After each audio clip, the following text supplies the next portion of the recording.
তো good morning বন্ধুরা সবাইকে। এটা সকাল সকাল উঠে বাড়ির সমস্ত কাজ এবার সারবো। চলো, যেহেতু আজ বৃহস্পতিবার, ঠাকুর ঘরটাকে প্রথমে আজকে একটু পরিষ্কার করে নিয়ে গোবর মাটি দিয়ে একটু এরকম আমার নেখানো কমপ্লিট, বাসন ধোয়া কমপ্লিট।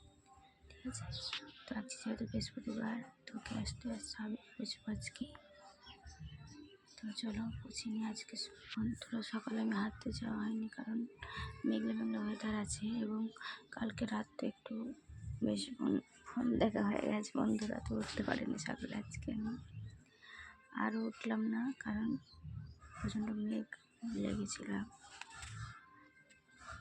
ওই জন্য আর গেলাম না হাঁটতে। তো এটাকে বাড়িতে সকাল সকাল উঠে কাজকর্ম করতে লেগেছি। গ্যাস মুখছে আমার কমপ্লিট। আর যেহেতু বৃহস্পতিবার আগেই বললাম, তো যেখানে খাবার রাখি ধরো ওখানটাও পুষতে হবে, কারণ আজকে সবই তো নিরামিষ বন্ধুরা। তো সব মিটকেস পুছে এরকম, আর ঝড়ের জন্য এরকম মিটকেসটা পুজো ধুলো পড়েছে বন্ধুরা, কী বলবো। আর বাড়ি ঘরটার অবস্থায় থাকো বন্ধুরা, কাদাই কী বলবো, এত বাজে লাগে না। চলো কাজ বাজ কমপ্লিট, ঠিক আছে। তো চলে এলাম ছেলের জন্য একটু খাবার বানাতে সকালে। ওকে আমি সকালবেলায় এই যে একটু শুকনো খোলায় সুজি লেড়ে একটু মিষ্টি দিয়ে রান্না করে, আর ও এখানে দাঁড়িয়ে আছে একটু মিষ্টি খাবে বলে। প্রত্যেক দিন সকালে যখনই এরকম ওর খাবার করতে লাগে, আর ও একটু মিষ্টি খাওয়ার জন্য এরকম হাত পেতে চাই বন্ধুরা, কী বলবো।